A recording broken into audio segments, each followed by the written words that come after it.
The air inside Mr. Henderson's office felt heavy, like a storm cloud had gathered and parked itself above the polished mahogany desk. The scent of aged leather, polished wood, and quiet grief floated through the room, mixing with the sterile cleanliness of corporate law and something more personal, my own numbness. I sat stiffly in a tall, back chair that made me feel small despite being 8 years old, my black funeral dress itchy against my arms, the fabric somehow making me feel colder instead of offering warmth. Outside the wall of glass behind Mr. Henderson's desk, the Atlanta skyline stood under a cloudy gray sky that matched the mood inside the room. But I didn't see the buildings or the slow traffic or the way the clouds shifted and moved. I saw only a void where my aunt used to be. Her absence was a deep hole in the earth of my life, and no building or city could ever fill it. Across from me, Mr. Henderson, a tall man with a gentle voice and sorrowful eyes, studied me with the quiet patience of someone who had known me for decades. He wasn't just a lawyer, he had been Rosetta's friend for years. His dark suit was flawless, his posture composed, his graying hair perfectly trimmed, but behind all it was something deep: respect, sorrow, and understanding. He had been part of my life since my aunt found me at the Greyhound station when I was 8 years old, terrified and filthy, clutching a worn backpack and a $20 bill. She had taken me in, raised me, fought for me, and built me into who I became. Mr. Henderson had seen all of it: my awkward teenage years, my graduation, the launch of my digital consulting business. He was family, even if he didn't share my blood. I know this is difficult, he said softly, his deep voice gentle as it wrapped around the sharp edges of the moment. Rosetta was extraordinary, not just as a client. She was like a sister to me, and she thought of you as her daughter, not her niece. I tried to nod, but my throat was so tight it felt like concrete had been poured down it. I looked instead at the one photo on his desk, the kind that made time stop. My aunt and Mr. Henderson were smiling at a charity gala, elegant, laughing, full of life. I blinked hard, my eyes stinging. She loved you, he continued, more than anything. She was proud of you, Chie. She saw your strength, your independence. She planned for this day. His hand moved to a thick, leather-bound folder that rested between us. The way he touched it made it seem ancient, sacred, and as always, she made sure everything would be taken care of. I knew exactly what he meant. He was referring to them, the ghosts of my past, the ones who disappeared 2 decades ago and hadn't so much as sent a birthday card since. The thought of them made my stomach tighten. I didn't want to deal with this. I just wanted to leave, to go back to Rosetta's house in Collier Heights, climb into her bed, and cry myself into oblivion. Mr. Henderson, perhaps sensing my spiraling thoughts, gave a small, sympathetic smile. "We'll keep it brief, just a few legal formalities. You deserve peace." He slipped on his reading glasses and gently opened the folder. The sound of thick paper, sliding free, cut through the stillness like a razor. The grandfather clock ticked steadily in the corner, each click echoing like a countdown I didn't want to reach the end of. I, Rosetta James, being of sound mind and body. Mr. Henderson began, his tone switching to something more formal, more grounded in law and certainty, and then the world cracked. The door burst open with a violent bang that rattled the paintings on the walls. The sound struck me like a slap, and I jumped so hard my teeth clacked together. My heart slammed against my ribs, and I froze. I knew that sound. I hadn't heard it in 20 years, but it was burned into my memory. The click-clack of expensive high heels on polished floors, sharp and deliberate, always a sign that pain was about to follow. Altha stepped into the room, bringing with her a coldness that sucked the air from my lungs. Her body was wrapped tightly in a designer suit that screamed money and power, but her face, smooth, pulled taut from procedures, was colder than ever. Her skin, pale and flawless, contrasted against the black fabric. Her red nails glinted like claws as she walked forward with rehearsed elegance. She looked ready to negotiate $1 million deal, not grieve a sister she hadn't seen in 20 years. Behind her loomed Marcus, my biological father. Broad, tall, dressed in a fitted vest and silk tie. His presence was commanding, but his eyes betrayed something else, nervous calculation. He scanned the room, lingering on Mr. Henderson and then on the folder. Always the folder. Mr. Henderson straightened in his seat, his entire presence shifting into something formal and firm. "Excuse me," he said, voice like a blade. "This is a private legal reading. Do you have an appointment?" Altha ignored him.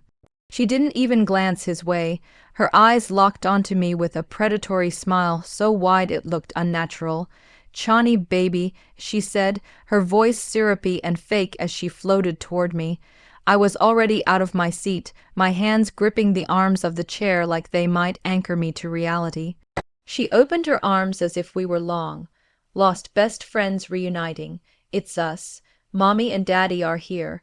My body reacted faster than my mind. "Don't," I snapped, pushing the chair back hard. It screeched against the floor, echoing the chaos inside my chest.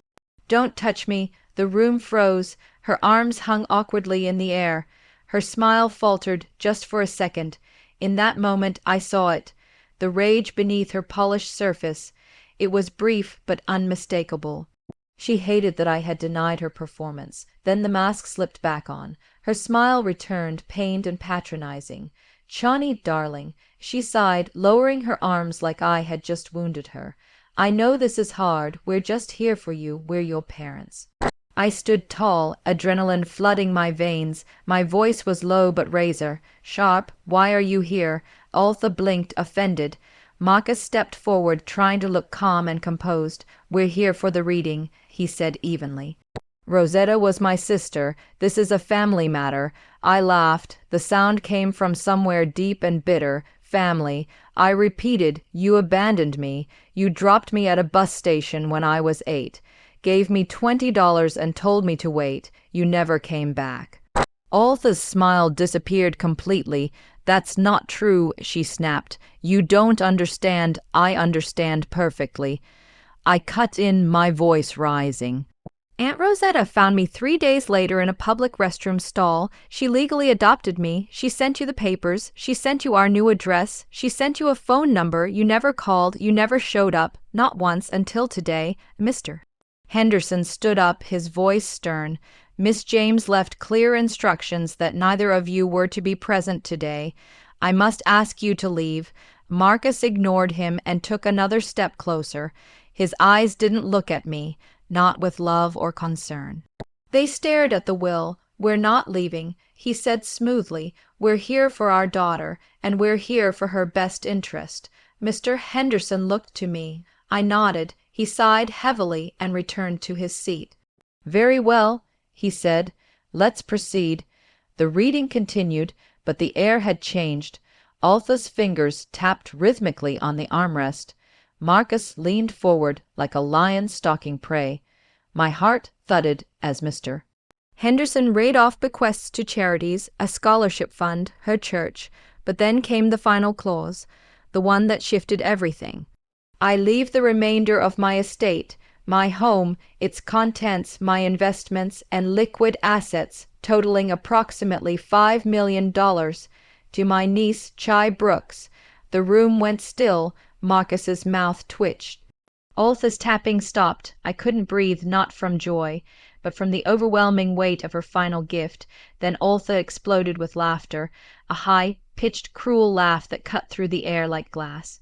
$5 million to her. She pointed at me mockingly. "She can't even take care of herself. This is ridiculous." Marcus smiled thinly. "That's why we're here," he said, "to fix that mistake." And then he gave a nod.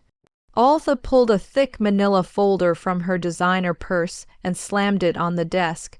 "We've filed for emergency conservatorship," she said smugly, "effective immediately." I stood there, breath shallow, chest tight, staring at the manila folder Altha had just slapped onto Mr. Henderson's desk like it was some kind of final trump card, her blood-red nails resting proudly on top of it as if she had just claimed victory and was waiting for applause, while Marcus stepped forward again and laid a heavy hand on my shoulder like it was some sort of fatherly gesture. But I recoiled instantly, flinching at the sudden heat of his palm against my black funeral dress and jerking away like his touch had scorched me, his hand falling away in slow motion, his expression shifting from calm to something colder and calculated, and then he said it, "Chani, darling, you've always been so sensitive, even as a little girl, always a little off balance, a little unstable," and the words felt like ice water down my spine, freezing me to the floor as the sound of his voice echoed in my head like the pounding of war drums, my pulse thrumming, my skin crawling, and then Altha jumped in like she'd been waiting her turn in a cruel performance, her voice full of syrupy poison as she sighed theatrically and turned to Mr. Henderson with a mock look of concern, saying, "You see, this is what we were trying to explain. She's overwhelmed. She's in shock. Our poor daughter isn't well, not since Rosetta passed. It's far too much for her to handle, and someone needs to step in before she does something reckless, something dangerous," and I could feel the room closing in around me, the walls pressing inward. But I refused to step back, refused to sit down. I clenched my fists and planted my heels into the polished floor as Mr. Henderson's eyes hardened like steel, and he leaned forward, his gaze fixed on the two people trying to rewrite my entire existence, his voice no longer soft but sharp, cold, measured, like a judge passing sentence as he reminded them that I was a legal adult, 28 years old, a business owner with full mental capacity, and unless they had medical documentation, real documentation, their claims were not only unfounded but insulting. And that's when Marcus smirked, that awful arrogant smirk that said he thought he'd already won, and he gestured to the manila folder again and said they did have documentation, that they had already filed a petition that very morning with the Fulton County Superior Court, that it was stamped and signed and submitted, an emergency conservatorship, he said, with the same tone someone might use when announcing they've closed $1 billion deal. And the words hit me like a punch to the chest, and for a second I thought I might fall, because how could they even think to pull this off? How could they twist everything my aunt had built, every ounce of her love, into a weapon meant to strip me of my freedom and my future? And as I stood there, trying to process that word, conservatorship, it felt like the floor had dropped out beneath me. And then Altha stepped forward, her voice soft now like a lullaby made of poison, and she said, "We're only trying to protect you. Sweetie, Rosetta meant well, but she was clearly isolating you. She kept you from us. She poisoned your mind against your own parents, and we have the medical records that show your instability began long before that, from the fire when you were 8. Remember that, honey, when you set your room on fire, and the lie was so old it had begun to rot, but they still used it like a hammer, the same story they had told 2 decades ago to justify abandoning me, and now they were trying to weaponize it again, to make me look like a danger to myself, to convince the court that the fire hadn't been caused by Jamal and his stupid friends playing with matches while I screamed at them to stop, that instead I had been the one with the lighter, the one with the problem, the one who couldn't be trusted, and when I shouted that it was a lie, that I had tried to stop the fire, that Jamal had been the one who set it and ran, Marcus just shook his head with a look of sad disappointment, like I was delusional, like I was a child ranting about imaginary monsters. And then he said, "That's the story you've always told, Chani, how sad, how tragic." And I knew in that moment they had been planning this for weeks, maybe months, filing fake petitions, forging old medical claims, building a false history to take everything from me. And when Mr. Henderson tried to protest, they both cut him off with a smugness that made my blood boil, Marcus tapping the manila folder with 2 fingers like he was closing a deal, informing him that until the court made a ruling, all assets were to be frozen, including the house, the bank accounts, inheritance, everything, not $1 to be moved, not one document to be released, not one step to be taken without their oversight, because they had declared me incompetent, and under state law, that meant everything was to be held in suspension until the judge decided otherwise, and I felt Like I couldn't breathe, like I was drowning in plain air, watching the trap close around me, seeing how carefully they had orchestrated this ambush, and I turned to Mr. Henderson, my eyes full of desperation, but instead of panic, I saw calm determination in his face, a glint in his eyes that told me he had known this was coming, had prepared for it, and that was when he calmly straightened his suit, folded his hands on the desk, and said actually, "We are not finished with the reading yet," and Arthur rolled her eyes and said it didn't matter. The assets were frozen. They had already won, but Mr. Henderson turned another page, slow and deliberate, and began reading again, his voice rising just slightly as he came to the final clause in Rosetta's will, a clause so precise, so final, it cut through the room like a scalpel, stating that in the event any blood relative attempted to challenge the will or seize control of my life or assets through legal or psychological means, a sealed safe deposit box held by Mr. Henderson was to be opened by me and only me, and the contents would nullify any such challenge and ensure her true wishes were executed without interference.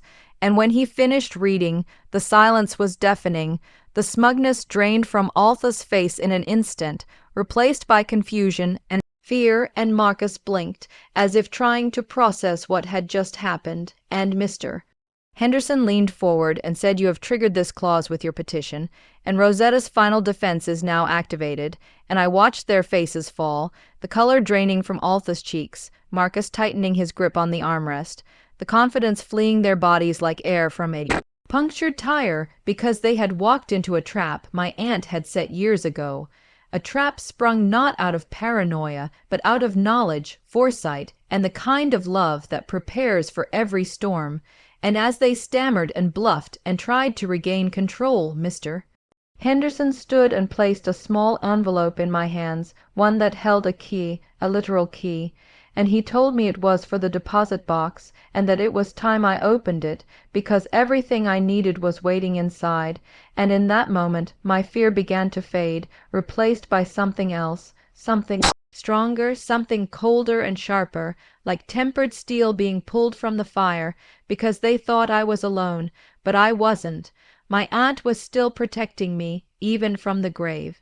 The moment I stepped into my aunt's house in Collier Heights, the place that had always felt like a sacred space wrapped in warmth and quiet memory, I knew something was wrong, not because of what I saw, but because of what I smelled first, a thick wave of fried chicken grease, and something artificial and cheap that clashed violently with the familiar scent of lemon polish and old books that usually greeted me at the door, and then came the laughter, loud, obnoxious, and completely out of place, echoing from the living room like a celebration happening on the grave of someone they didn't love, and I froze in the entryway, my hand still on the doorknob, my bag clenched tight under my arm, the metal of the safe deposit key biting into my palm through the fabric, my heart suddenly a storm of disbelief and fury before I even saw who was there, and when I finally moved forward, the sound of my own footsteps drowned beneath the booming television and the fake joy in their voices.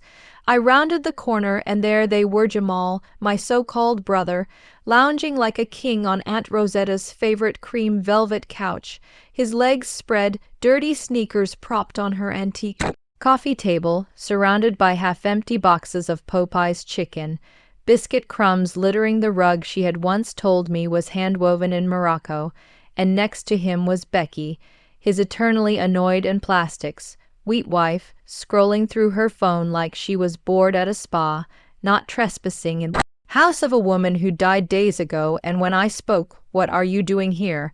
my voice came out sharp and broken at the edges, and Jamal just looked up with a smirk, chewing a mouthful of chicken like it was the most natural thing in the world to be sitting there, violating everything sacred in my aunt's home, and he said something snide like, "Oh hey, little sister, finally back, took you long enough," and I could feel my vision narrowing as I stared at him, my fists clenched, because this house wasn't just a house, it was my childhood salvaged, my sanctuary, the place I had learned to breathe Again, after being discarded like trash, and now they were desecrating it, turning it into their playground, and when I demanded again what they were doing, Jamal just shrugged, said Mom and Dad called, said the meeting went well, said you were upset and needed support, unstable was the word they used, and Becky finally looked up from her phone, rolling her eyes as if I were the inconvenience, not them. And then she stood, brushing crumbs off her designer leggings like she owned the place, like she wasn't the unwanted guest, and she walked around the room, picking up items off shelves, touching things like they were props on a real estate tour, like the Ghanaian wooden mask Rosetta loved, tapping it with a perfectly manicured nail and muttering, "Ugh, this is all so dark, so ethnic. It's depressing. We'll have to repaint everything white, it'll brighten the place up." And I stood there, frozen, the breath knocked out of me, not from grief this time, but from a rage so complete it numbed me, because they weren't visiting, they weren't checking in, they were already moving in, dividing up the house like scavengers, claiming rooms and space and legacy that didn't belong to them. And Becky smiled at Jamal like they were planning a weekend getaway, saying the master bedroom gets such good light in the afternoon. We'll take that one, and I found my voice finally, not shaky but steel, hard, and I said, "Get out, both of you now," but Jamal just chuckled, a low amused sound, and sit.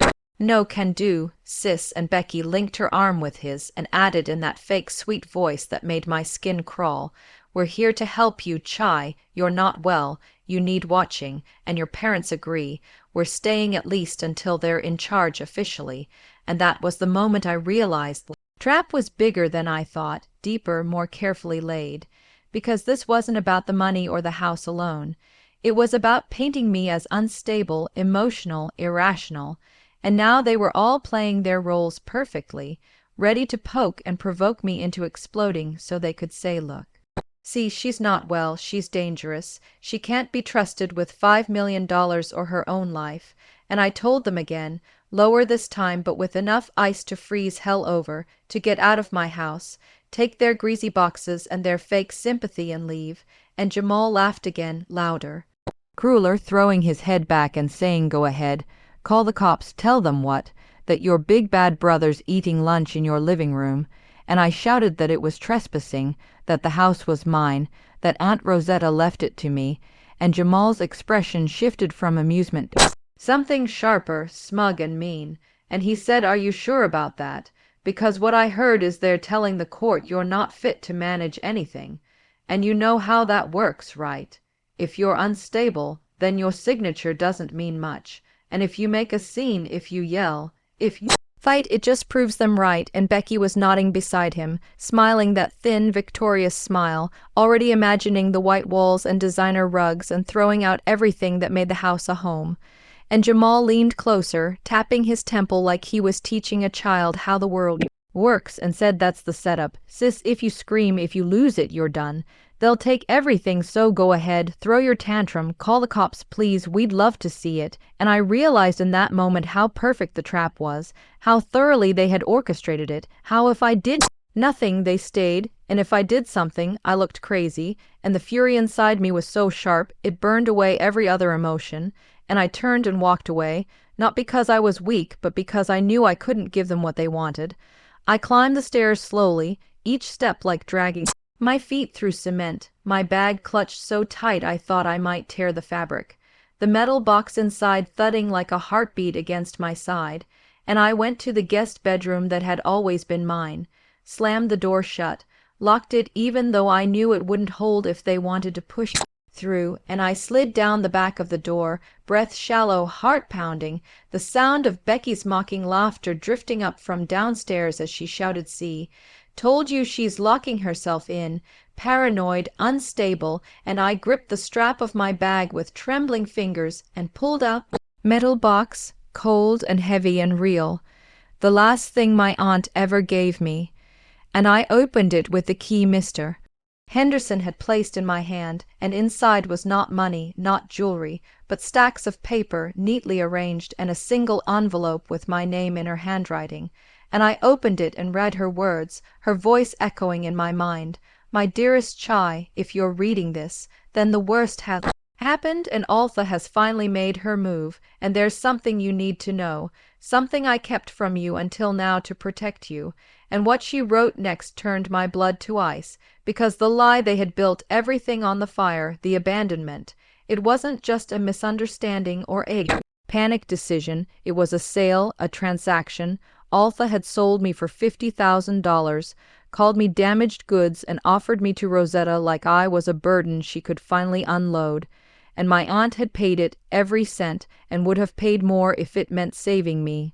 And I sat there, my knee pulled to my chest, the letter crumpled in my shaking hand, the word sold echoing like a siren in my head, and I wasn't crying anymore, not out of grief at least, because something else had taken its place, something colder, clearer, rage, righteous and burning, and I wiped my face, unfolded the next sheet in the box, and saw the notarized document that proved everything, the contract where Altha and Marcus signed away their rights to me in exchange for cash, and I kept digging through the box, my hands steadier now, and beneath that contract was a black leather, bound ledger, every page filled with Rosetta's handwriting, every transaction, every payment she made to keep them at bay, to silence them, to protect me, hundreds of thousands of dollars paid out over the years, hush money, tuition, debt bailouts, all of it detailed, all of it preserved, and at the bottom of the final page, the total was $537,000,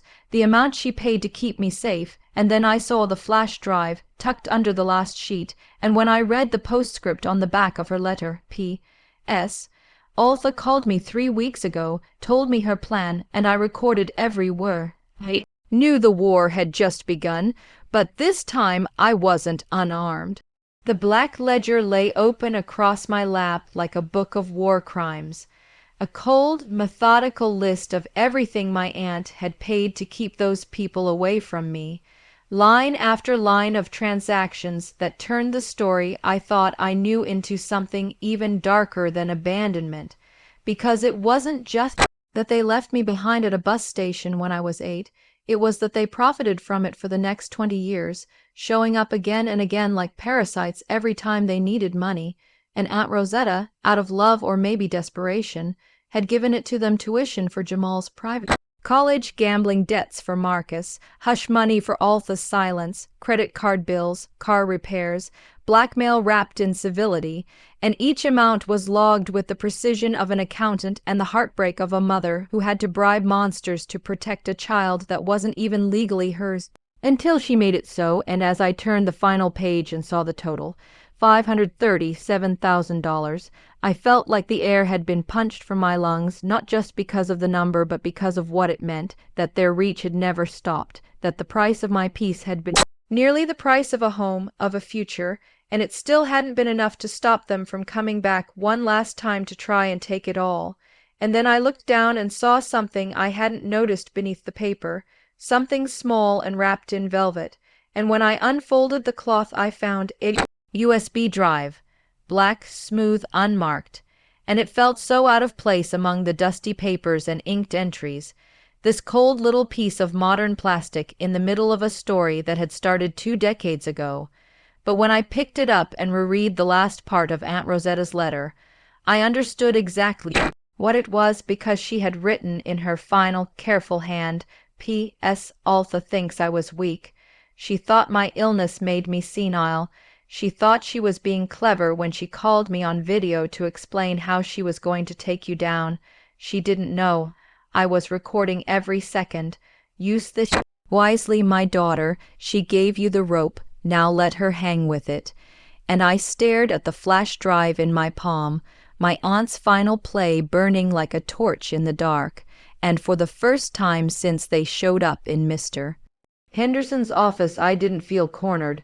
I felt armed not with rage, but with evidence, not with pain, but with power, because I held the truth in my hand, and they didn't even know it yet. And then came the banging, 3 loud pounds against the bedroom door like a battering ram trying to interrupt my moment of clarity, and I heard Becky's voice through the wood, shrill and fake as ever, saying, "Come on. Are you going to hide in there all day? Your parents are on their way over, and Jamal called them with the news, and they've got something good to tell you. They went to court, Chie." And it's happening, and I stood up slowly, the flash drive clenched in my fist, my eyes scanning the chaos of my room, the metal box still open, the contract of parental relinquishment still folded next to the ledger, and my mind moved like a machine now, each part clicking into place, because they had tried to bury me with a lie, but they forgot I had been raised by someone who never played checkers. Rosetta played chess, and she planned 3 moves ahead of every one of theirs, and as Becky's laugh floated under the door again, gleeful and mocking, as if she was already redecorating the living room in her head, I picked up my laptop and placed it gently on the bed, inserted the USB drive, and watched as the file appeared. A single video, no title, no timestamp, just one recording waiting to be played, and I didn't hit play yet, not because I was scared of what was on it, but because I already knew. I knew it would be everything. Every word Altha had said in her arrogance, thinking my aunt was too sick to matter, thinking the grave would silence her faster than cancer, thinking the courts would believe her fake tears and plastic sympathy.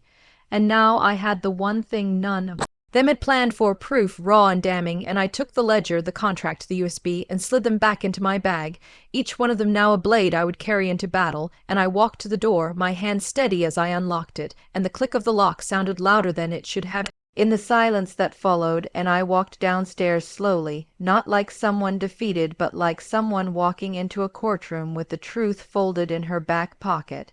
And when I reached the bottom of the stairs and turned the corner into the kitchen, it was like walking into a twisted version of reality, because all 4 of them were there, Jamal drinking a beer like it was Sunday football, Becky sitting on the island with her legs crossed, scrolling her phone like she hadn't just tried to destroy my life, Marcus leafing through mail that wasn't his, and Altha with her head in the fridge, complaining about kale and wheatgrass, making fun of Rosetta even in her death, and I said one thing, she was healthy, and the room froze like I had flipped the switch that powered their joy, and Marcus turned first, face full of fake warmth, arms wide, telling me they had wonderful news, that they'd just come from their lawyer's office, that the court had granted them temporary emergency supervision until the hearing next week, that from now until then they would have full oversight over every financial decision in the estate, including my accounts, and Altha joined in like it was a musical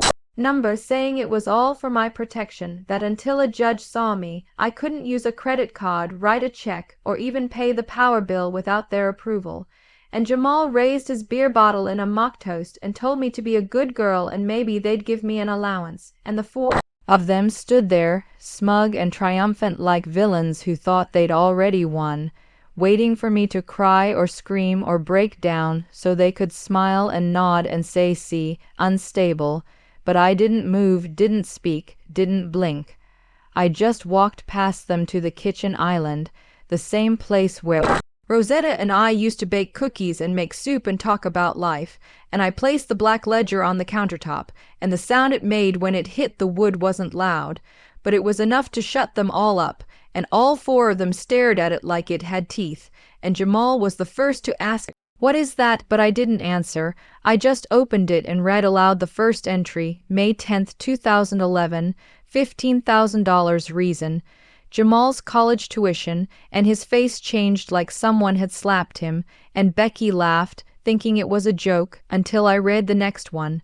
August 3rd, 2013, $5,000 reason, Marcus's gambling debts, and her laugh stopped cold, and then I flipped page after page and listed every lie, every withdrawal, every shameful theft they thought no one had seen, every entry written in Rosetta's neat hand like a trail of breadcrumbs leading right back to their greed, and Becky turned on Jamal, realizing he had lied to her about everything, and Marcus lunged for the book, but I pulled it back, telling him I had digitized it, that Mr. Henderson had the original copies, and then I pulled out the contract, waved it in the air, and read the title, Contract of Parental Rights Relinquishment, and told them the price, $50,000 in cash, paid to legally remove them from my life, and when Marcus staggered back, clutching the Counter, I knew I wasn't done yet, because this wasn't just about exposing them, it was about ending them, and I reached for the laptop and placed it next to the book and said, you think the court will believe a grieving mother over me, but do you know who they believe even more than that, more than a notarized contract, more than a bank ledger, more than a victim? They believe the IRS. They didn't laugh anymore, not after the video played.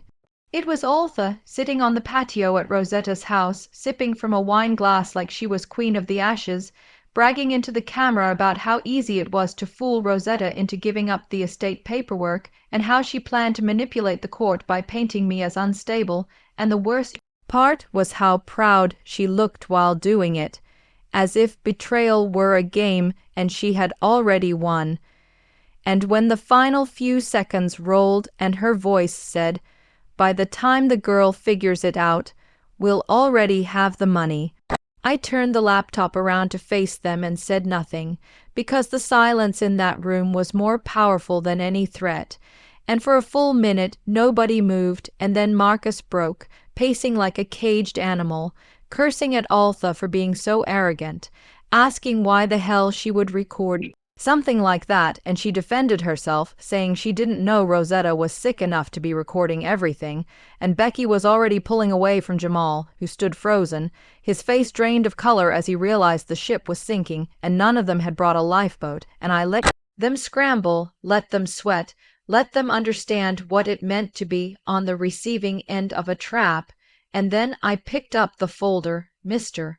Henderson had prepared for the emergency hearing and walked toward the front door, not saying a word as I passed them, and just as I reached the handle, Jamal called out saying we could talk, that this didn't have to go to court, that we were family, and I turned slowly and looked at each one of them, holding their gaze like fire, and I said you stopped being my family the day you sold me for a down payment on a car, and I left the house without another word, the folder pressed to my chest like armor, because I was no longer afraid of what they could do to me.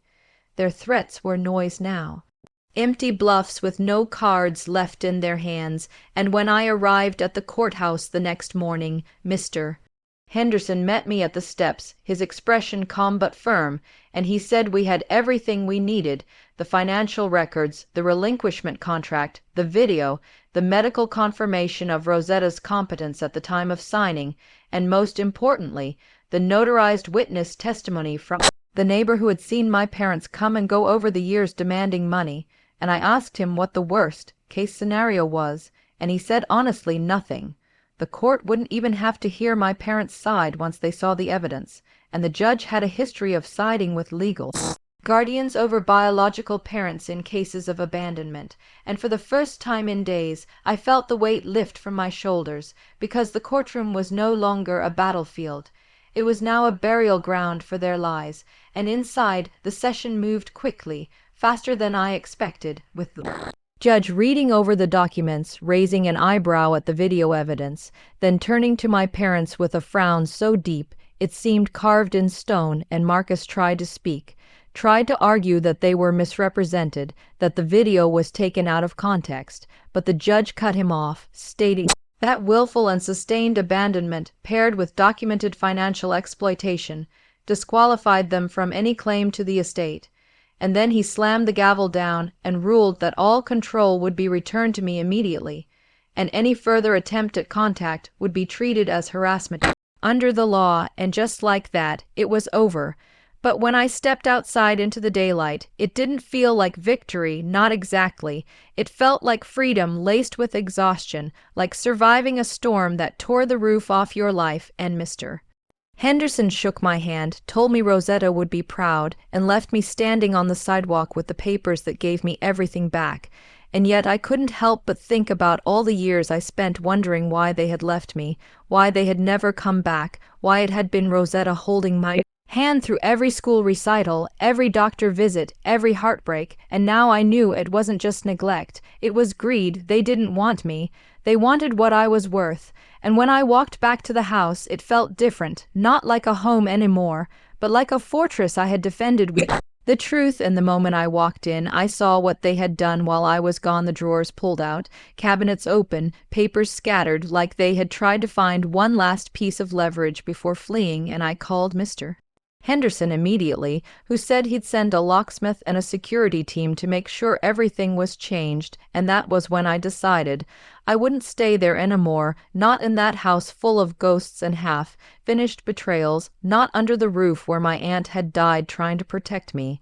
I needed somewhere new, not to forget, but to start over, and by the end of the week I had moved into a quiet condo 2 towns over, not flashy, but peaceful, with a garden balcony and sunlight that poured in like forgiveness, and I kept one shelf in the living room for Rosetta, her photo, letters, and the little velvet pouch that once held the USB drive, and every night I sat there and talked to her like she was still around, told her what I'd done with the money, how I'd set up scholarships in her name, how I had hired a private investigator to look into the foster system she had rescued me from, hoping I could help others too, and slowly the bitterness began to fade, not completely, but enough to let me sleep, and enough to stop checking the locks 3 times a night, and then 3 weeks later came the final twist, not from my parents, but from a private email sent by unknown address with a subject line that read FYI,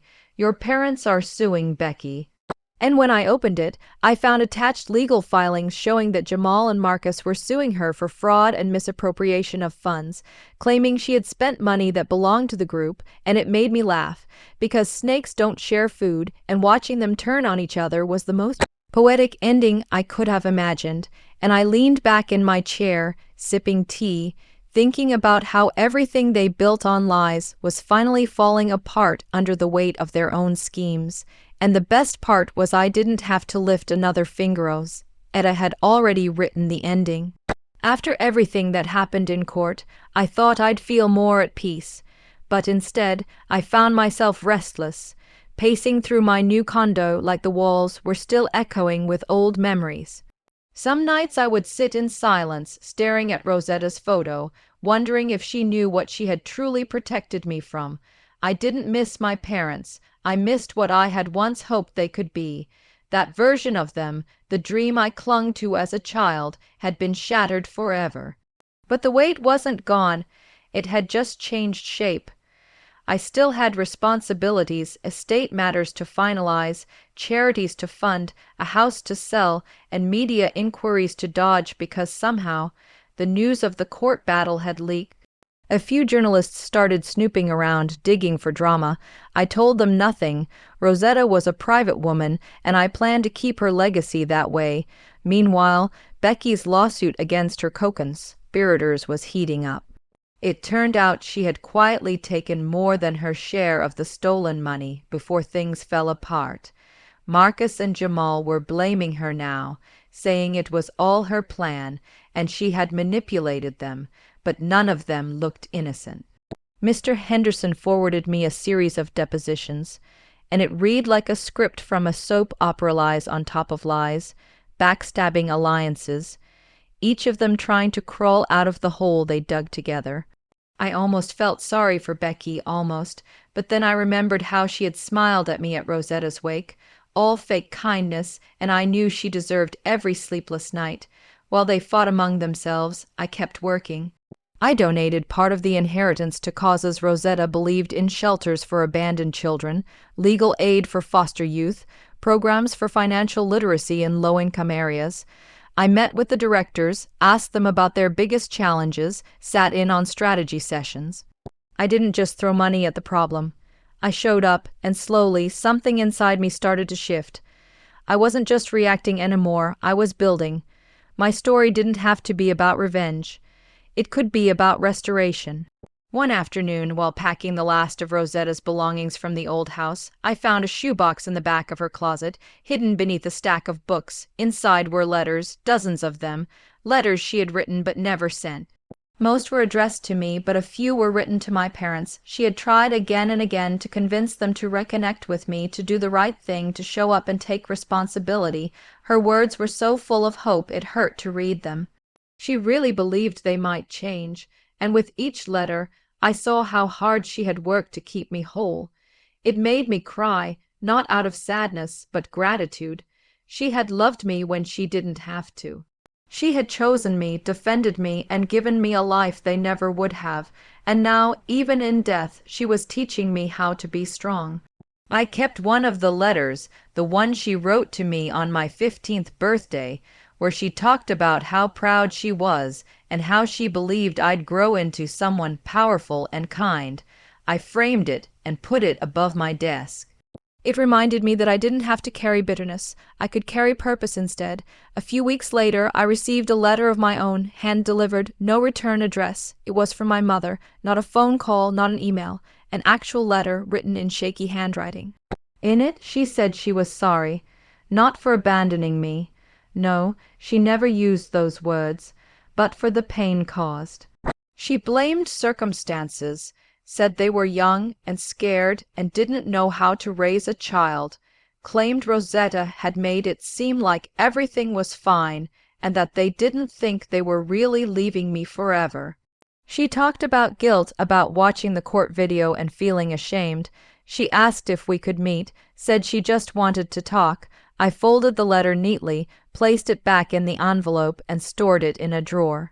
I didn't respond, not because I wanted to punish her, but because I didn't need anything from her anymore. Not answers, not apologies, not explanations. She was a stranger now, and I was done making space for people who had no place in my healing. A week after that, I attended a small fundraising gala for one of the education initiatives we had funded in Rosetta's name. The director asked me to speak. I almost said no, public speaking was never my thing, but I remembered how Rosetta used to tell me, when you have something worth saying, say it loud, so I stood up there and told them the truth. Not the legal details, not the headlines, but the story of a woman who chose to raise a child out of love, who believed that one life could touch 1,000 others, and who taught me that legacy is not measured in money, but in the lives we change.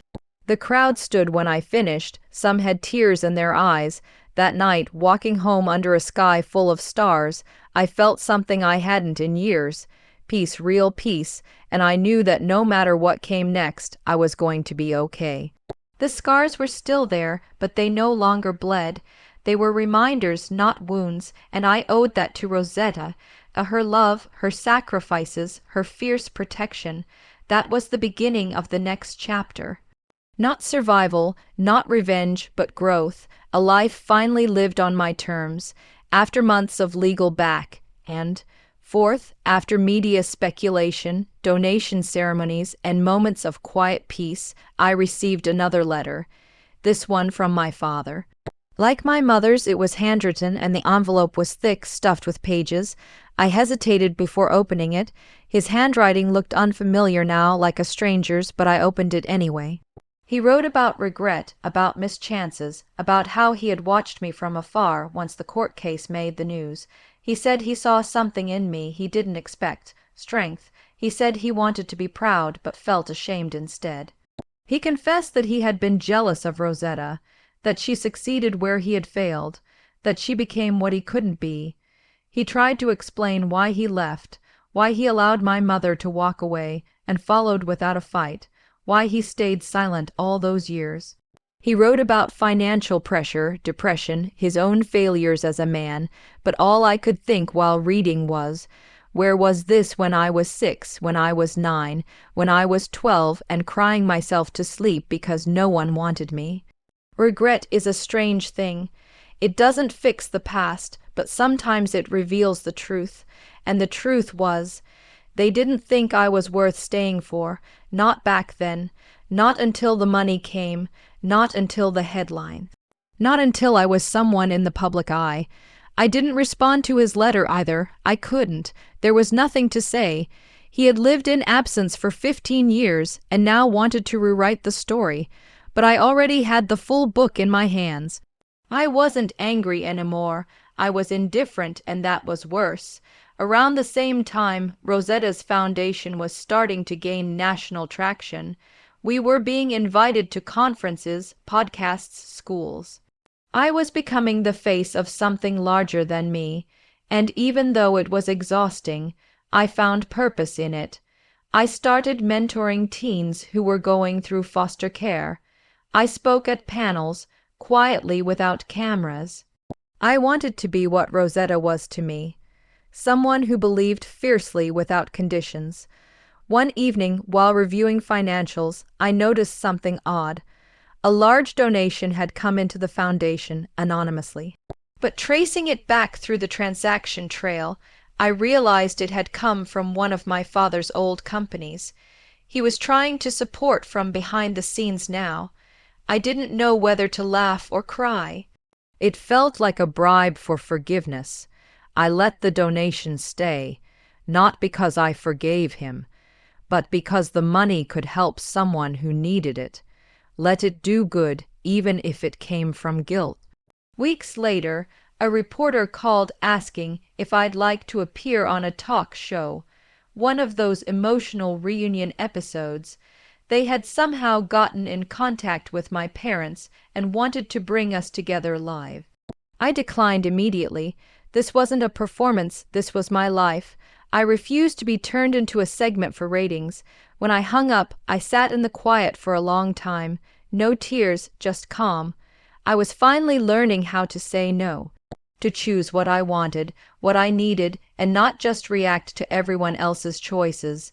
A month passed, and Becky's final hearing came around. She had tried to take a plea deal, but the court wasn't merciful. Her manipulation, her greed, her betrayal, they came with consequences. She got sentenced to 2 years, not a lifetime, but enough to make her sit with her decisions. Marcus and Jamal turned on each other in court. The whole thing was a mess, and I stayed far from it. I didn't go to the hearing. I didn't need to see her again. She had already taken enough from me. That chapter was over. In the midst of all this, I was invited to speak at a university where Rosetta had once lectured. The same school she graduated from decades ago. They were opening a scholarship in her name. As I stood at the podium, looking out at hundreds of young faces, I felt her presence. I told them about the woman who saved me. Not with money, but with love, time, belief. I told them about how one decision, to love a child no one else wanted, changed everything. When the speech ended, people stood and clapped, and I saw one young girl in the front row crying. Afterward, she came up and said, "Thank you, I'm in foster care too, and now I feel like I can make it." That moment made everything worth it, every letter, every courtroom, every sleepless night that was Rosetta's legacy alive in the world.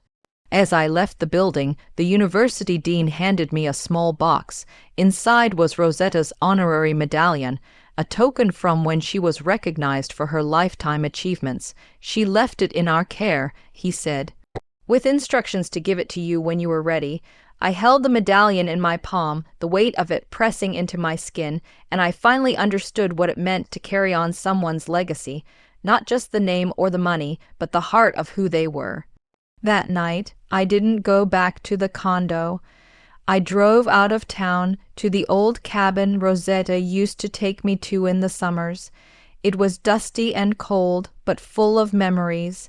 I lit a fire in the stone fireplace, sat in her old chair, and read her birthday letter to me again. The wind whispered through the trees, and I felt, for the first time, truly safe. Not because no one could find me, but because I no longer feared who might try. I had learned how to protect myself, how to guard my peace. And that was the gift Rosetta gave me long ago, the gift of knowing I mattered, even when others failed to see it. In the months that followed the scholarship ceremony and my return to Rosetta's cabin, life became a strange mix of calm routines and quiet echoes of the storm that had once consumed everything around me. The foundation grew steadily, slowly establishing branches in different cities, with small teams built around Rosetta's original vision. I stayed hands, on signing off on grant proposals, reading letters from struggling students, mentoring youth who felt just like I once had. But beneath all the good happening around me, I was still battling the quiet aftershocks left behind by my past. Every so often, I would catch myself checking my phone for updates I never wanted. Every call from an unknown number still made my stomach tighten. My parents hadn't reached out again, not directly, but I had heard rumors they were trying to sell their story now, first to tabloids, then to a production company. I saw a headline once, something about a second chance family, trying to reconnect with their long-lost daughter. I didn't click. I didn't need to read lies written by people who only remembered me when I was newsworthy. One afternoon, while sorting old photos in the attic above the foundation's main office, I found something I hadn't seen in years. A box Rosetta had labeled in her handwriting, soft and curled at the edges, for her someday, it said. I carried it down like it was sacred. Inside were pieces of my childhood I had forgotten, pictures she had taken of us baking, laughing, reading, sitting in the sun with the dog she rescued for me when I turned 10. She had saved everything, my report cards, drawings, even notes I wrote to myself about what I wanted to be when I grew up. Tucked into the bottom of the box was a cassette tape in an envelope marked "Play this when you feel lost." I didn't own a cassette player anymore, but I found one at a thrift shop the next day. I locked the office door, slid the tape in, and pressed play. Her voice came through instantly, warm, calm, unwavering. "Sweetheart," she said, "if you're listening to this, it means you're carrying something heavy. I don't know what it is, but I know you. I know how hard you fight for others, how strong your heart is. But please remember, you're not responsible for fixing everyone, not even the ones who hurt you." Her voice cracked then, and I felt my chest tighten. "You are enough exactly as you are.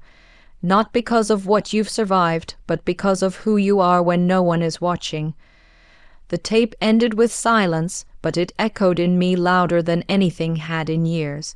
That night I went to the cabin again, lit the fireplace, let her words settle inside me. I realized that healing wasn't always loud. Sometimes it was just choosing not to answer when the past knocked again. Days later, I received a legal notice. My parents were contesting Rosetta's will. I blinked at the papers for a long time, not surprised, but deeply disappointed.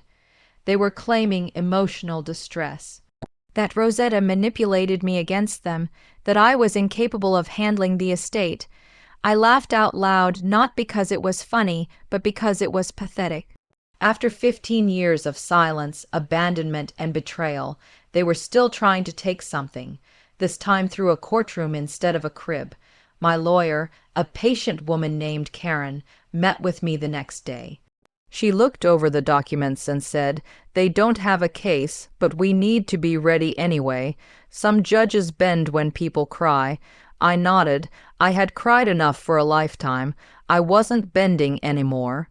During the weeks that followed, I returned to my daily work, launching a reading program for foster teens, renovating an old community center Rosetta once funded, and continuing the therapy sessions I had quietly started. I hadn't told anyone about them, not because I was ashamed, but because it was mine, a sacred space to speak the truth with no need to soften the edges. I told my therapist about the letter from my mother, about the donation from my father, about the nightmares that came even on calm nights. She listened. She asked hard questions, and slowly I stopped feeling guilty for surviving. I stopped apologizing for being okay. The court date for the will challenge was set for mid-autumn. I wore a dark suit Rosetta once bought me for a college event. It still fit, still smelled faintly like cedar. My parents sat across the room, my mother with her hands folded tightly in her lap, my father wearing a suit that looked too new, too stiff. They looked smaller than I remembered, not older, just less powerful. The judge, an older man with a sharp gaze, listened carefully. Our side presented facts, witnesses, documents, Rosetta's own statements recorded on video. My parents offered tears, stories, accusations. I didn't flinch. When it was my turn to speak, I stood tall. I didn't shout. I didn't cry. I told the truth clearly and plainly about what Rosetta did for me, about how they left, about how their reappearance came only when cameras and money entered the picture. The courtroom was silent. Even the judge seemed moved. A week later, the case was dismissed entirely. Their claim was ruled without merit. As they left the courtroom, my mother looked back at me, just once. Her eyes weren't angry anymore, just empty, like someone who had lost the last thread she was holding on to. I didn't feel victorious. I felt released. That night, I went home and opened the last letter Rosetta ever wrote me. One I had kept sealed for over a year. The envelope simply read, "When you're ready." Inside, she had written only a few lines. "You are the best thing I ever did. Keep walking. Keep loving. And don't let them take one more piece of your light. I loved you first. I loved you best." I pressed the letter to my chest and closed my eyes. I didn't need anything else. The war was over. I was still standing, and I was finally free. The day after the court case ended, I didn't celebrate. I didn't post anything. I didn't call anyone. I just sat on the cabin porch in the cold morning sun, holding a mug of tea I hadn't sipped from. It felt surreal, like I had just climbed out of a war zone, body intact, heart still beating, but the echoes of battle still ringing in my ears. My parents had left town without a word, no confrontation. No apology, just silence the same way they had disappeared when I was a child. And that silence, this time, was peace. In the weeks that followed, the community began to heal too. The media moved on to other stories, and the foundation began receiving more letters from people inspired by the trial, by Rosetta's legacy, and by the story of a girl who had been left behind but rose anyway. I still wasn't comfortable being the face of anything, but I started showing up more at events, at board meetings, even in small-town interviews, not because I wanted recognition, but because I wanted Rosetta's name to live forever. That was my mission now. On the inside, I was still figuring out who I was without the shadow of abandonment over me. One cold evening in early winter, I got a call from a familiar voice-leaner, one of Rosetta's closest friends. She invited me over for tea and said she had something to show me. Her home was warm, full of books and gentle music playing from a vinyl player in the corner. She handed me a small leather-bound journal and said, "Rosetta started writing this for you when you turned 15. She never finished it, but I think you should have it now." I took it with trembling hands and opened the first page. Rosetta's handwriting flowed like her voice, elegant and thoughtful. "To the girl who will change everything," it began. Page after page was filled with reflections on life, on loss, on dreams she had for me. She wrote about how hard it was watching me suffer, how proud she was when I got into college, how deeply she feared she might not be around forever, and then came a line that stopped me cold. "If ever they return, remember this, blood might tie you to people, but it is love that makes you family." I read it twice, then 3 more times. It was as if she had known this moment would come. Tears slipped down my cheeks, not because I was sad, but because I felt so deeply seen even now. I spent the night at Eleanor's place, falling asleep on the couch with the journal on my chest. When I woke up, something had shifted in me. I no longer felt the need to chase justice. I had lived it. I had survived it. And now it was time to build something new. Over the next few months, I poured myself into the foundation like never before. We launched new programs in underserved schools. We built a mentorship network for young girls who had been abandoned or abused. I visited schools in person, spoke to girls who reminded me of myself at 12. I didn't tell them my story, I just listened to theirs. One girl, maybe 13, looked at me with wide eyes after I helped her solve a math problem and asked, "Are you the lady from TV?" I laughed and said, "Maybe, but more importantly, I'm someone who believes in you." That was enough. At night, I still dreamed of Rosetta. Sometimes she was cooking, sometimes we were walking by the lake, but always she was smiling. Always she was proud. One morning, as spring thawed the world outside, I received an unexpected letter. No return address, just my name in neat cursive. I opened it slowly and found a short note written in handwriting I hadn't seen in over a decade. My mother. "I don't expect forgiveness." It read, "I only wanted you to know that I watched the trial. You were brave. You're more like Rosetta than you know. I am sorry for everything. There was no signature, no address to write back, just the soft ache of words that arrived too late. I folded the letter and tucked it inside Rosetta's journal, not because I wanted to keep it, but because it was a chapter of the story, and all stories deserve to be complete. That summer, the foundation was honored with a national award. I flew to Washington to accept it, standing in a room full of people far more powerful than I'd ever imagined being near. I wore a dress Rosetta once picked out for me and a pin she gave me before my high school graduation. When I took the stage, I looked out at the sea of faces and said, "This award belongs to a woman who opened her home to a forgotten child, who taught her that healing is possible, that love can be louder than pain, that legacy is not what you leave behind, but who you lift along the way." The applause was thunderous, but it was Rosetta's voice in my head I heard most clearly. "You are enough." That night, back at the hotel, I stood by the window overlooking the city and made a quiet promise. That I would never become what hurt me, that I would build and give and protect and love, that I would carry Rosetta's name into every room I entered, that I would never let the darkness win.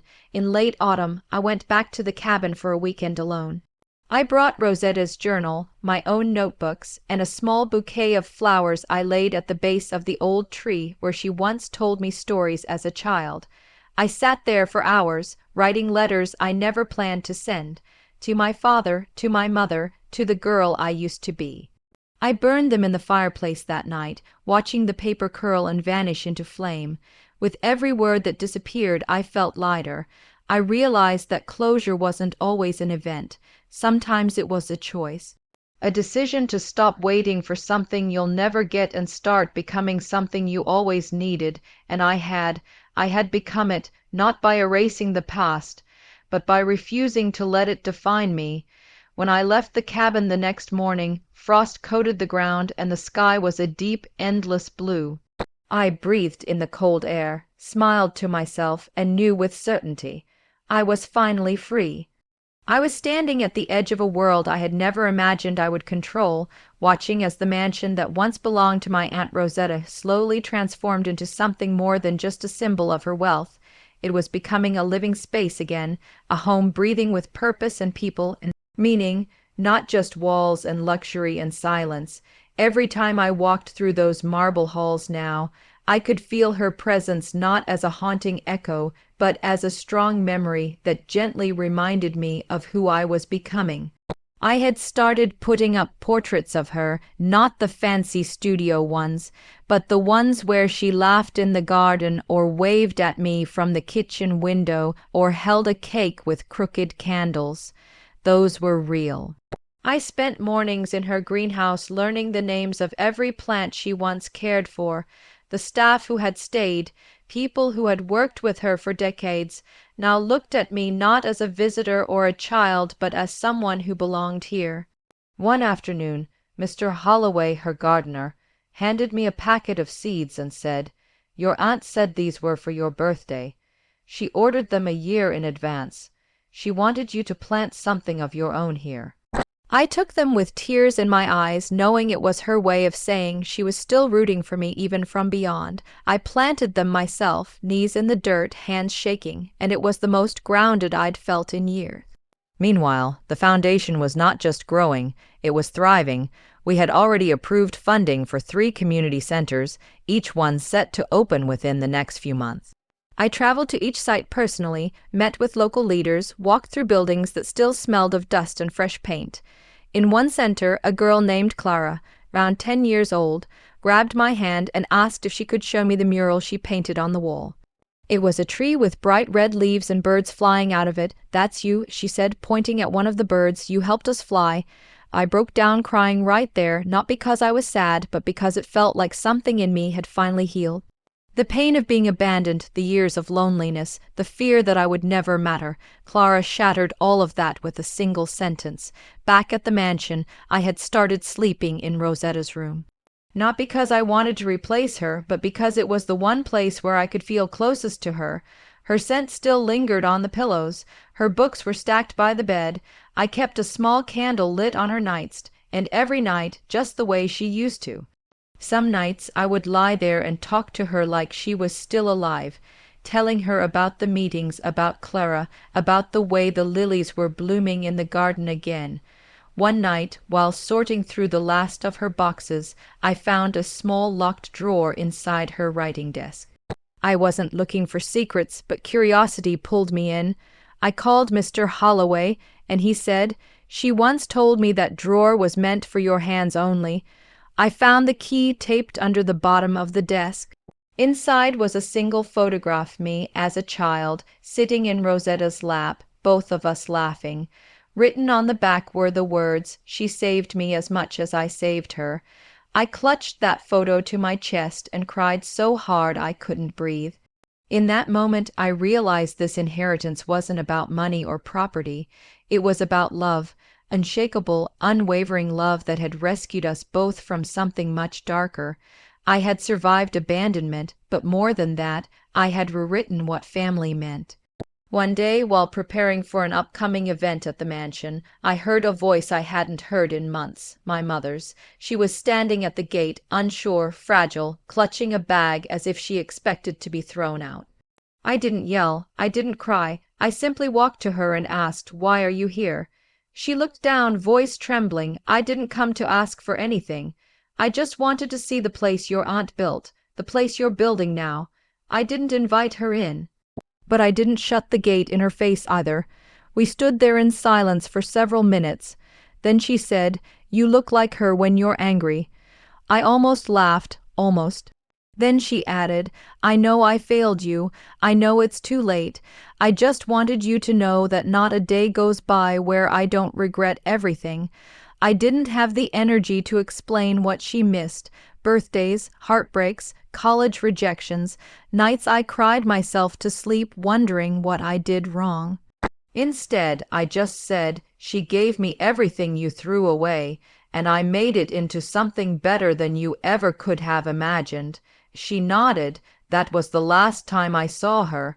I watched her walk away, small, shrinking into the distance, and I felt nothing.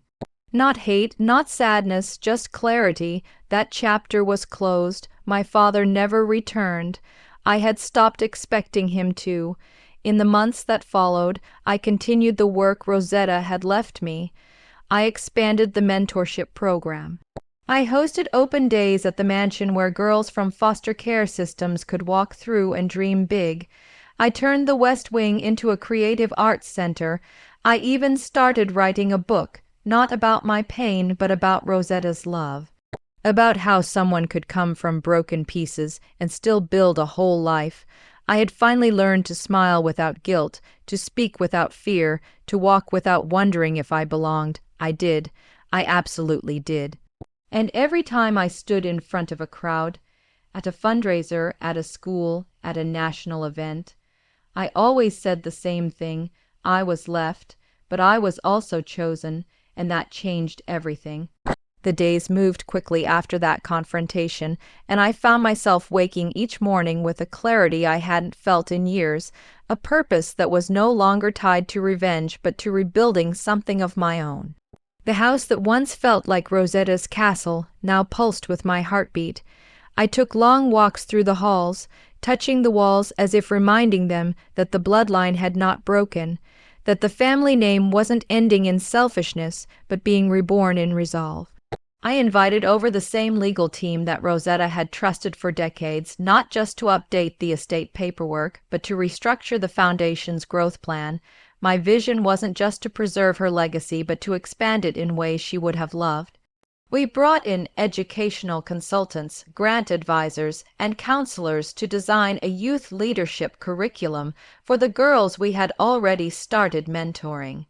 I had one room entirely converted into a strategy command center, with walls covered in vision boards, floor, the ceiling whiteboards packed with dates and targets and names of schools we'd reach.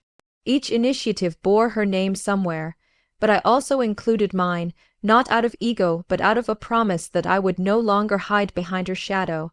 I had earned this. I had bled for it emotionally. My voice now mattered. But just as I was settling into this rhythm, a ripple hit the still water. News came that my parents had hired a new lawyer, a sharp media, hungry man who filed a petition claiming I had manipulated Rosetta in her old age.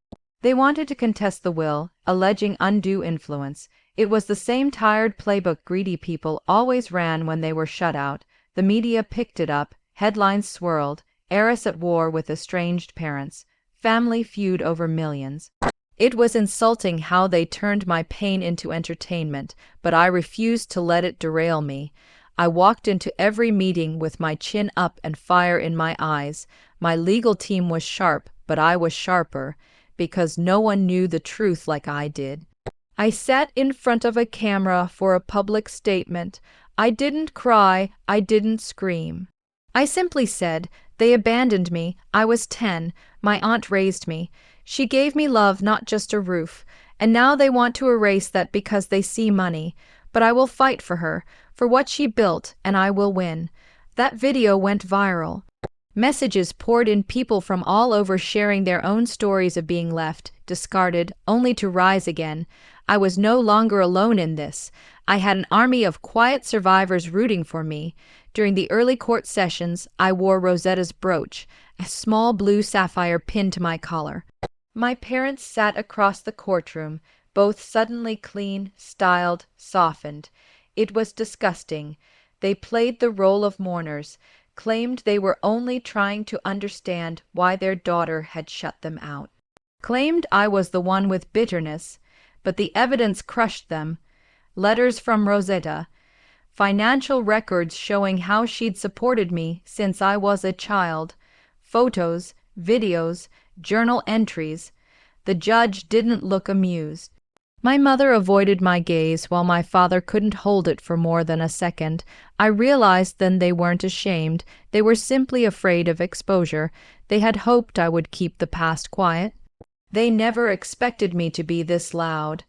Outside the courtroom, I found more allies, former friends of Rosetta, influential people who knew her integrity, who remembered her speaking of me with pride. They stepped forward to give statements, glowing ones that dismantled the narrative my parents were trying to spin. One of her friends, Mrs. Keene, a stern woman in her 70s, told the court, "Rosetta told me every week that her niece was her greatest blessing.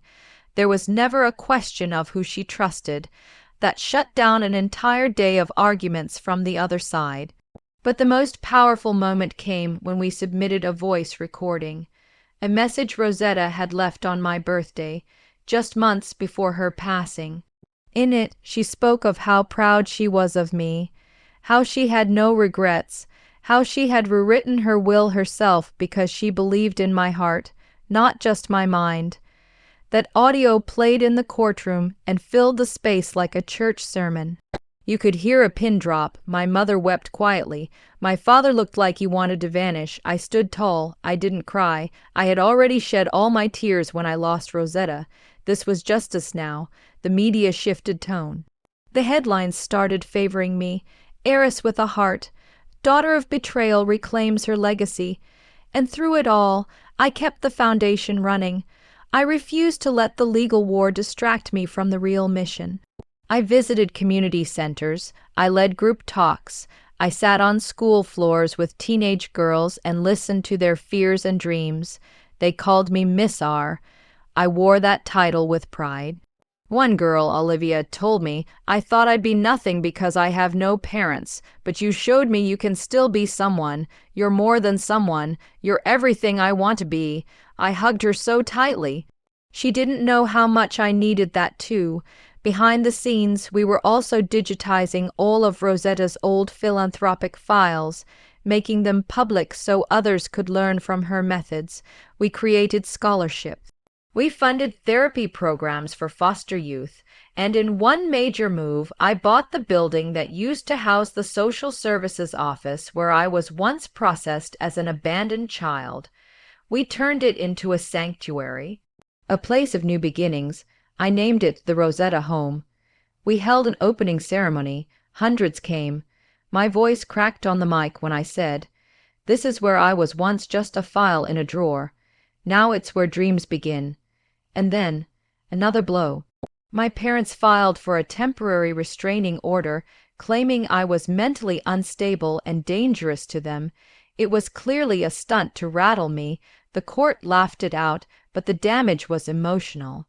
It reminded me that they wouldn't stop until they either got a piece or destroyed me trying.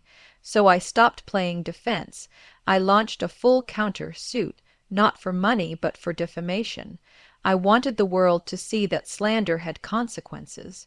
I also hired a publicist, not for fame, but to protect the story, to make sure the truth stayed louder than the lies. I started doing controlled interviews, only with people I trusted, telling my story not as drama but as empowerment. And it worked. I became a speaker at youth conferences, a guest on morning shows. I hated the attention sometimes, but I knew it served a purpose.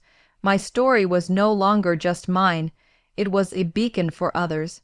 One night, as I walked through the garden where I had planted Rosetta's final gift, the seeds she left me, I saw the first bloom, a bright orange flower radiant under the moonlight.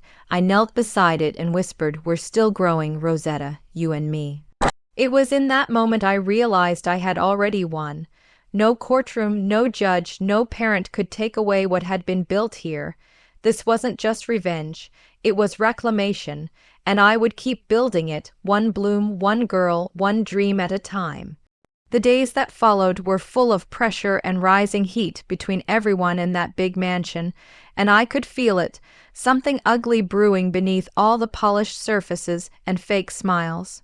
Every time I walked into a room, I could sense the eyes of my parents and sister tracing my steps like I was some intruder who didn't belong. But I kept reminding myself that I did belong. This house, my aunt's house, was mine now. I had earned it by simply surviving, by being the only one she ever truly cared for when no one else gave a damn.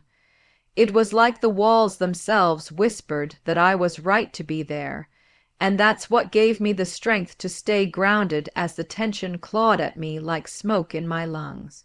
My parents tried small talk, acting like they were rebuilding what they'd torn down 15 years ago. But it all came off so stiff, so forced, like lines in a play they didn't believe in. I'd sit at the breakfast table watching my father butter toast like he hadn't once told me I ruined their life. My mother would compliment my dress like she hadn't left me on a doorstep and disappeared. And my sister, she'd just sit quiet and glare like I was her new competition. She never said much, but when she did, her voice carried barbed edges, always wrapped in something sweet to make it harder to call out. I knew what they were doing. They were planning, testing my boundaries, waiting for me to slip so they could pounce and say I didn't deserve a dime of the fortune my aunt left me. But I didn't give them that satisfaction. Every move I made was careful. I checked every drawer, kept track of every document, and locked every door at night. The mansion started feeling like a chessboard, and every meal, every glance, every word was a move. Even the housekeeper, Janet, noticed it. One night, while clearing the dishes, she leaned close and whispered, "They're up to something, I can feel it." Her voice was low, urgent. She had worked here long before I arrived and told me she remembered when my aunt changed the will. Said my aunt told her clear as day, if something happens to me, make sure she's safe. That's when I realized just how deep this might go. My aunt must have known they'd come back like vultures. She must have seen this storm coming from a mile away and tried to protect me even after death. The thought made my chest tighten, but it also filled me with a quiet rage, a reminder that I wasn't just protecting myself. I was honoring the only person who ever stood up for me. A week later, I found proof. While searching through my aunt's locked file cabinet, keys hidden beneath a floor tile, I discovered a folder marked for her. Inside were photos, letters, and documents all laying out how she'd investigated my parents. She had paid a private investigator to follow their lives after abandoning me. There were records of their lavish spending, gambling debts, and even a brief arrest. It shocked me, but not completely. It just confirmed what I already knew in my bones. They didn't come back for love, they came back for money. With that folder in hand, I felt powerful, like I had the truth on my side and wasn't just some scared girl trying to keep her inheritance. I started laying traps.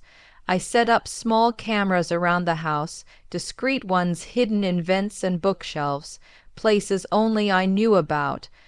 I backed up the contents of my aunt's folder to a flash drive and sent a copy to my lawyer with instructions to open it if anything happened to me. I was done playing nice. I stopped accepting their fake apologies and cold smiles. When my father asked me for a loan just to get back on his feet, I laughed. When my mother tried to guilt me with tears, I walked away. My sister's anger bubbled up one night when I told her to stop going through my things. She exploded in the hallway, calling me selfish, spoiled, lucky. I stared her down and said flatly, "I earned this, you abandoned it." That moment changed everything. There was no more pretending after that. The masks came off. My father started slamming doors. My mother stopped speaking entirely. My sister, she watched me like a hawk, waiting for me to fall, but I didn't. I walked taller. I met their hate with calm. I spent time in the garden my aunt loved, restoring it, planting new roses, making the house feel alive again. I could feel her spirit there, in the breeze, in the sunlight warming the stone benches, in the quiet strength I carried. Then came the letter, slid under my bedroom door in the middle of the night. It was anonymous, typed short. "You don't belong here. Leave before it's too late." My heart pounded as I reread it a dozen times. The fear was real, but so was my resolve. I knew who sent it. I knew it was one of them, but instead of breaking me, it solidified everything. They were desperate. They were losing. I folded the note, placed it in my journal, and slept with the lights on. The next morning I acted like nothing happened. I smiled at breakfast. I wore my aunt's favorite necklace. I took a long walk around the estate, letting the dogs run wild, and every step I took, I felt more like the rightful heir. Because no matter what they tried, notes guilt silence. I wasn't giving up this home, this life, this future, not for people who had thrown me away without a second thought. The war was quiet, but it was real. And I was no longer the scared girl they remembered. I was the woman my aunt raised me to be. Unshakable, unbreakable, and ready for whatever they threw at me next. That morning started like any other, but beneath the calm surface I could sense a shift in the air. Something about the way the light fell across the hallway, the way the birds were silent outside the windows, told me that the storm I had been preparing for was no longer just on the horizon. It was here. My mother didn't come down for breakfast. My father paced by the front window like he was waiting for someone or something, and my sister's usual glare had been replaced with a crooked smile that didn't reach her eyes.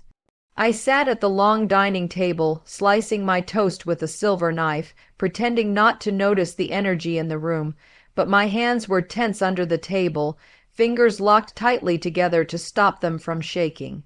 It was just past noon when the doorbell rang. My father's head snapped toward the sound like a hound catching a scent. I followed him quietly, and when the door swung open, 2 men in suits stepped in. One of them held a folder, the other had a subtle but noticeable smirk. They were from the probate office legal representatives sent to follow up on some challenges that had been raised about my aunt's will. I didn't flinch. I knew this was coming. My aunt had warned me once, indirectly, that not everyone would accept the truth so easily. I offered them tea, invited them into the study, and watched from across the room as they opened the folder and began listing concerns supposedly brought forth by interested parties, a term that barely hid the fact that my parents were behind it.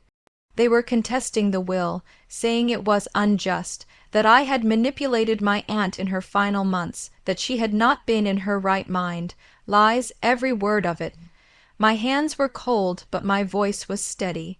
I calmly told them I had every document to prove otherwise, signed, dated, backed by witnesses and medical assessments. They were surprised by how prepared I was. They left after an hour, saying it would likely go to court. My father didn't meet my eyes when they walked out. My sister, however, stared at me like she wanted to burn holes through my skull. That evening I went to my room, pulled out the hidden flash drive again, and backed up all the footage from the house cameras, just in case. I added new passwords to everything, printed more copies of the will, and hid them in different places. I was tired, but I wasn't broken. Later that night, I stepped into the backyard.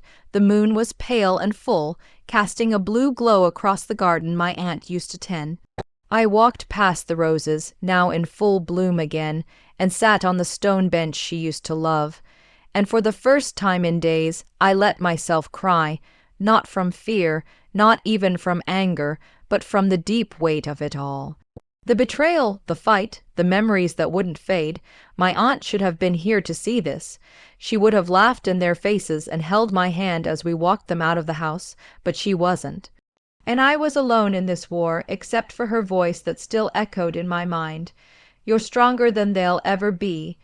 The next morning, the front page of a local paper was sitting on the kitchen counter. My aunt's face printed across the top with a headline that screamed controversy. I looked at my father and he just said, "Public opinion matters." That's when I realized they were trying to destroy her name too. If they couldn't take the house, they'd try to smear her legacy, but I would not let them. I contacted her old lawyer, Mr. Grayson, and arranged for a press release of my own. We sent a public statement along with photographs of the letters my aunt had written to me. Notes of love, of care, of intention. I included the charity plans she'd made, the schools she supported, and the hospitals she donated to. Within 2 days, the narrative shifted. The calls started coming in, old friends of my aunt, former employees, even local officials, all backing me up. They confirmed her sanity, her brilliance, her choice, and for a brief moment I felt like I had the upper hand again, but it didn't last long. My mother came into my room one night, silent, holding something in her hand. It was a photo of me when I was 7, holding a broken doll, sitting on the steps of a shelter. I looked at it for a long time. She said I kept it. I didn't know whether to believe her. I didn't respond. She stood there for a moment, then left. I didn't see her again until the next morning when the police showed up. Someone had reported suspicious activity at the mansion. Financial manipulation, they said. The officer was polite but firm. He asked to see records. I complied. Everything was in order, but it shook me. The attacks were becoming more desperate. That night I stayed up late in the study, going through old documents, when I found something I hadn't noticed before. An envelope tucked inside a leather journal with my aunt's handwriting on the front. "Only open when they try to take what's yours." I tore it open with shaking hands. Inside was a legal clause, one she'd added months before her death, naming a second lawyer, one I'd never heard of, who held final authority over the estate in the event of conflict. I called him immediately. His voice was calm, kind, and deeply familiar with my aunt's wishes. He said he had been waiting for my call, and that he was ready to step in. That single call changed everything. By the end of the week, I had legal reinforcement. The court date was set. I wasn't going to fight this battle in whispers anymore. I was taking it public. I stood in the middle of the mansion one night, lights off, moonlight spilling across the marble floor, and I made a promise out loud. To the walls, to my aunt's spirit, to myself. I would not lose, not to them. Not after everything. The court date arrived under gray skies and cold wind that bit at my skin as I stepped out of the car. The marble courthouse stood tall and unforgiving, its steps wide and sharp like a challenge carved in stone. I could feel the weight of eyes on me, my father's, my mother's, my sister's, each of them dressed like they were stepping into some fashion parade instead of a legal battle for a dead woman's legacy. I wore black, simple, clean, quiet. It wasn't about appearance, it was about truth. I had spent weeks preparing with my aunt's second attorney, the quiet man with glasses and a slow way of speaking, who carried more power in a single folder than my entire family could muster with their lies. As we entered the courtroom, the energy shifted. The judge, a sharp-eyed woman with years carved into her face like bark on a tree, took one look at me and then at my parents, and something unreadable passed through her gaze. The proceedings began. My father's lawyer spoke first grand words about manipulation, about family bonds broken unfairly, about my aunt's confused mental state. They used photos out of context. They brought in a nurse who had only worked a few weeks at the house. They talked about how I had isolated my aunt from everyone. I didn't speak, not yet. I just sat there, hands clasped, letting them dig their own hole. Then my lawyer stood. He opened the folder slowly, then laid it flat on the table. He began by showing the timeline, how I had lived with my aunt for years, how I cared for her, how she had written journal entries about me daily. He showed video clips, my aunt laughing, healthy, sitting with me as we planned the garden. There were recordings of her saying clearly, "I want her to have everything. She's the only one who stayed." The courtroom shifted, you could feel it. My parents' lawyer stammered. My sister looked pale. But the moment that broke it all was when my lawyer pulled out the original letter, handwritten by my aunt, tucked into a sealed envelope, verified by 3 experts. It was dated 6 months before her passing, and explained in her own words why she left everything to me. It was raw, emotional, personal. She wrote about how they abandoned me, how they left me at a shelter, how she watched me grow into someone full of heart despite all the pain. She wrote that giving me her estate wasn't a gift, it was justice. I saw my mother wipe her eye with a tissue, but I didn't know if it was for guilt or image. My father kept his jaw clenched, fists balled so tight they were shaking. The judge asked questions. My lawyer answered every one with calm, detailed evidence. I answered too, without anger, just truth, and then the judge said she would give her ruling the next morning. That night, I stayed up staring at the ceiling of the old mansion, my aunt's room still untouched.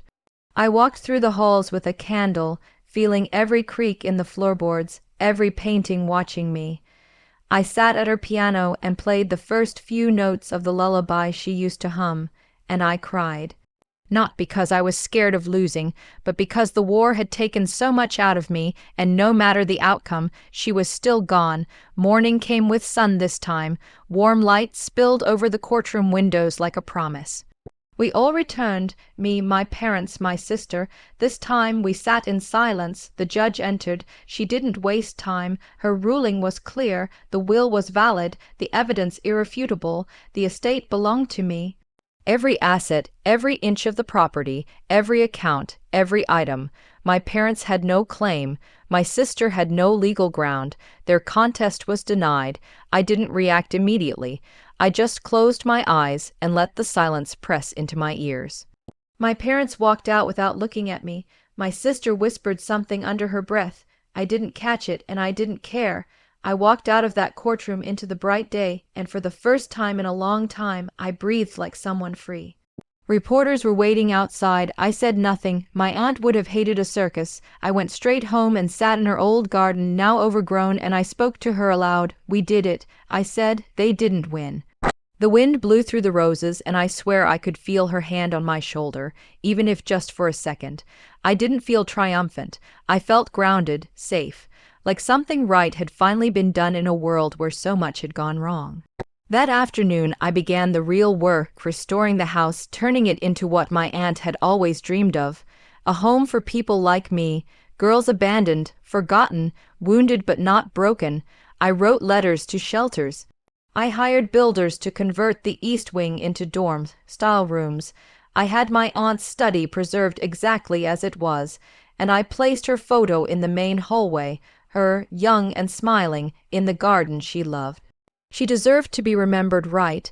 That evening, as I sat in the main hall with blue dusk seeping in, I finally felt peace, the kind you don't buy, the kind you fight for, and I knew I had done exactly what she raised me to do. I stayed strong, I protected her name, and I made sure they never touched what was never theirs. The months that followed the court ruling passed slowly at first. each day echoing with the memory of everything I had fought through, and the silence left behind by the people who were supposed to love me but didn't. The house, once dim and hollow with grief, began to breathe again. I brought in a team of workers to repair the aging walls and crumbling fixtures, not because I wanted to erase what was there, but because I wanted to preserve my aunt's legacy with the same dignity she gave to others.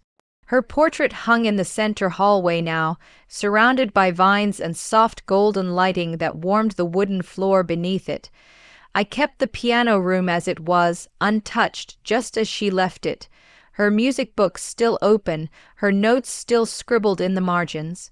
Every corner of the house whispered her presence, and yet, despite everything I had won, I realized that healing wasn't about victory.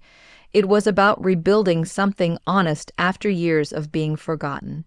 I used the inheritance not to live large or throw it in anyone's face, but to build something she would have been proud of. I started a foundation in her name, the Evelyn Grace Home for Girls. It wasn't flashy. It was tucked into the renovated west wing of the mansion and opened its doors quietly to girls like me lost, abandoned, misunderstood, or just in need of shelter and kindness. I remembered every moment from my own past as I looked into the eyes of each girl who came through those doors. I saw myself in them, frightened but full of fire. I hired counselors. I brought in teachers. I created a quiet reading space in the garden where my aunt used to sit. At night, I'd often walk those same pathways alone, remembering how she'd hum and clip roses into a little basket, her wide hat tilted to shade her eyes. Sometimes I swore I could still smell her perfume in the breeze. My aunt's lawyer, the quiet man who had helped me through the storm, visited once after the renovations were complete. He walked through the halls slowly, hands folded behind his back, and when he reached the garden, he smiled for the first time. "She would have been proud," he said. I didn't say anything. I just nodded, swallowing the emotion that rose like a wave. Meanwhile, my parents had vanished from the news.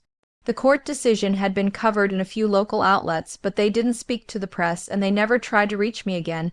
Part of me thought they might show up at the gates one day with some weak apology or even another desperate attempt to claim something, but they never did. My sister, too, disappeared into her own silence, and that silence, ironically, was the greatest peace they had ever given me. One afternoon, as I sat with a group of girls planting seeds in the soil beds, one of them looked up and asked, "Do you ever miss them?" I paused. The sun was warm on my shoulders, the dirt soft between my fingers. I looked at her and said, "No, I only miss the version of them that should have existed." She nodded like she understood, because she did. Every girl here understood that grief wasn't always about someone dying. It was about what never lived in the first place. I kept a journal, just like my aunt did, and filled it every night with reflections, drawings, letters I'd never send. On the anniversary of her passing, I lit candles in every room, let the house glow softly in the dark. I sat in her armchair by the fire and read aloud her favorite book, feeling the warmth wrap around me like her arms once did. I wasn't lonely, I was whole. I had taken the pain and used it to carve something meaningful. And though the world outside still spun wild and unpredictable, within these walls, there was calm, there was memory. There was strength. A few years later, a girl named Clara came to the home. She was 15, quiet, sharp-eyed, and angry. She reminded me of myself in too many ways. She tried to run away twice. On the third night, she sat on the porch with me and whispered, "I thought nobody wanted me." I looked at her and said, "You were wrong. You've always been wanted. They just didn't know how." And in that moment, I realized the full circle had completed. I was now what my aunt had been to me, a lifeline, a bridge back to hope. The house, the will, the courtroom battles, they were never really about money. They were about reclaiming love that was denied, about proving that a girl abandoned at a shelter could rise to become a woman who built a home full of light. The pain had shaped me, yes, but it hadn't broken me. It had turned me into the kind of person my aunt knew I could be, and for that I would always be grateful. As I stood by the window that evening, watching the girls laugh and run in the garden where I once sat alone, I felt her beside me, not as a ghost, but as a presence stitched into the fabric of the life she gave me. I whispered into the breeze, "Thank you for choosing me," and I knew wherever she was smiling, not because I had inherited her things, but because I had understood her heart and carried it forward. This story is not just about revenge, it is about truth, pain, and rising stronger than before. If this hit your heart, then you know what to do. Like the video, drop your thoughts in the comments, and subscribe for more real stories that burn like fire. Until next time, stay sharp, stay loud, stay rebel.